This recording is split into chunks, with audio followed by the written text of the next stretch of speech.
Jadi itu, Feb, bukan orang tuh nggak mampu untuk menemukan siapa jati dirinya, tetapi niatnya salah di awal. Kayak gitu. Kalau misalnya kayak, Pak, saya tuh udah bener nih Pak, udah bener, sudah berusaha, udah ketemu ujian juga, tapi masih susah terus. Kira-kira gimana tuh? Salah tempat tadi, nyari tempat baru, males Pak, gitu. Enggak, kalau dia sangat cepat ya berbicara hal seperti itu, ya berarti orang ini bermasalah. Benernya, dia nggak menyadari dia bermasalah. Oh, jadi kadang tuh masalahnya bukan dari tempatnya doang, tapi dari Iya, orangnya juga bisa dari jadi. orangnya. Nah, kalau dia sangat cepat ngomong seperti itu, misalnya dikit-dikit ngeluh, pasti orang ini yang bermasalah gitu. Orang ini ya istilahnya dia ketika dia ngomong ke kita ya asal ngejeplak aja. Ya. Kita nggak tahu tuh asal usulnya bagaimana. Ya siapa tahu dia ngomong ke kita seperti ini udah ngomong ke sekian orang yang lain gitu, hal yang sama. Ya memang orangnya aja yang istilahnya niatnya udah salah gitu. Dia nggak mencoba gitu ya, berkontemplasi dulu berkaitan dengan misalnya apa sih yang gue inginkan ya di dalam kehidupan ini. Ya dia yang saya lihat orang yang banyak berkeluh kesah, ya dia pengen gampangnya aja. Bukannya semua orang kayak gitu ya sekarang? Kenapa? Bukannya semua orang sekarang kayak gitu ya? Majority ya, tapi kamu lihat dong bagaimana keadaan negeri ini. Apa dalam keadaan yang baik-baik saja? Tidak mungkin. Iya, makanya berarti kan dalam keadaan yang tidak baik-baik saja kan. Nah, ya itu yang harus kita perbaiki. Jadi jangan sampai kita mau jadi orang yang majority. Ya, mayoritas orang hancur semua, kita ikut-ikutan hancur. Ya kita harus punya prinsip lah. Ya. Berbeda asal hal itu benar ya kenapa enggak? Ya, masa kita pengennya jadi orang rata-rata gitu. Biasanya kalau orang berbeda kan kadang-kadang suka dikucilkan Kak, Pak. Ya Nabi Muhammad dulu juga dikucilin. Ya, tapi kan kok orang tuh bisa kayak ngomong kayak karena Nabi Muhammad tingkat keimanannya beda dengan kita manusia. Nah itulah, kita terlalu berlebih-lebihan. Sedangkan Nabi Muhammad sendiri itu manusia biasa. Dia bilang dia sendiri bikin kesalahan. Dan dia juga bilang dia ini uswatun hasanah yang bisa dicontoh gitu. Dia kan bukan malaikat. Betul. Ya kalau misalnya dia hanya manusia biasa, masa kita nggak bisa nyontoh?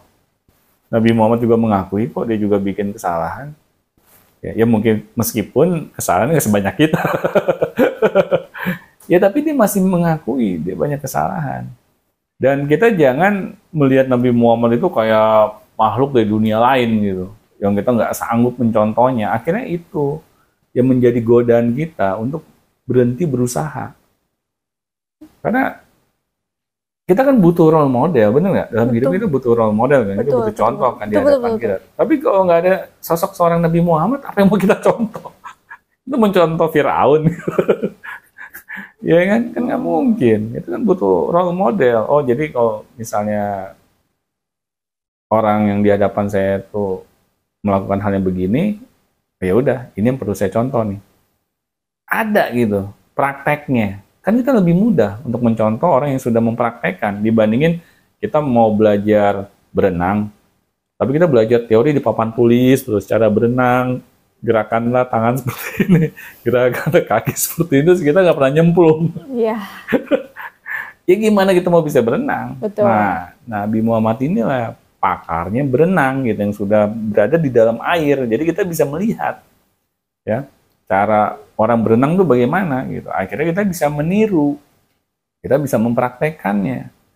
Nah itu lebih mudah untuk kita bisa pelajari kalau kita sudah punya contohnya gitu. Nah jadi gitu. Tapi kan Nabi Muhammad kan zaman dulu ya Pak ya. Iya. Selalu orang tuh selalu ngomong kayak Nabi Muhammad kan zaman dulu, Feb. Zaman sekarang udah nggak relevan lah untuk dipakai. Apa gitu. Contoh yang nggak relevan? Misalnya kayak zaman sekarang mungkin dari zaman teknologi. Nah, zaman Nabi Muhammad kan ada teknologi. Ya apa hubungannya?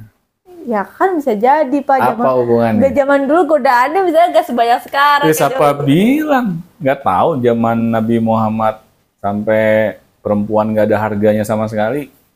Iya sih. Ya iya, masih mending sekarang. Anak perempuan nggak dipendem di dalam tanah. Iya nggak? Iya. Mau kembali ke zaman Nabi Muhammad? Kan bukan saya yang Ya bicara. itu. Jadi makanya kamu kalau dengar ada omongan teman kamu kayak begitu, kamu coba berpikir dulu, ya. Jadi jangan telan mentah-mentah, jangan bikin teman kamu tuh menang.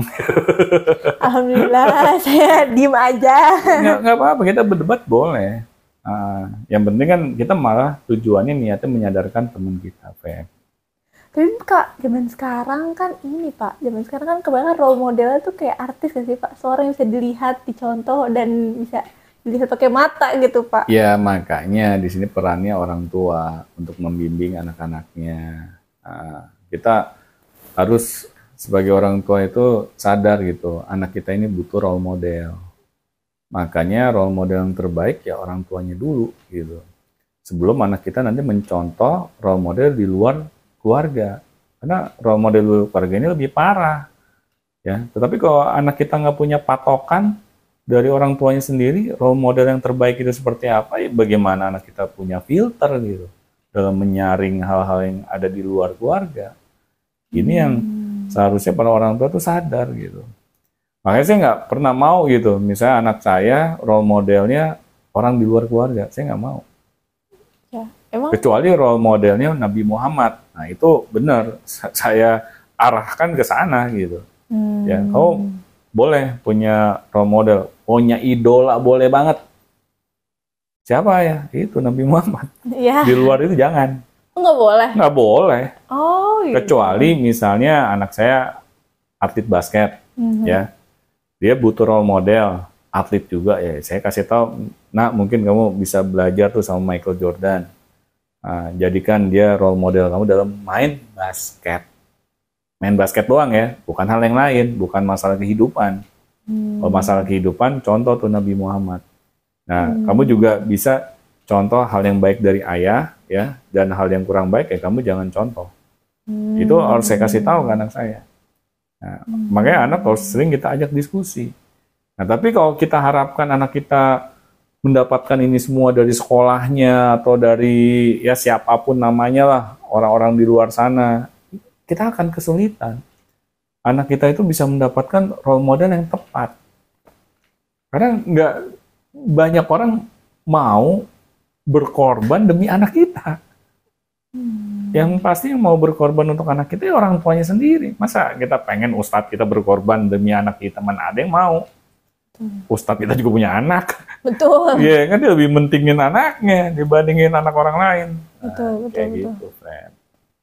Betul. Oke, Feby, ini kayaknya kita udah lama juga nih ngobrol nih ya. Ya semoga apa yang kita obrolin bermanfaat ya buat sobat-sobat Beyond Education semua yang di rumah ya. Ya. Oke, mungkin kita selesaikan perbincangan kita ya. Semoga apa yang kita bahas dari awal sampai akhir ini bisa dipetik pembelajarannya. Betul. Oke, mungkin itu saja teman-teman sobat Beyond Education. Assalamualaikum warahmatullahi wabarakatuh.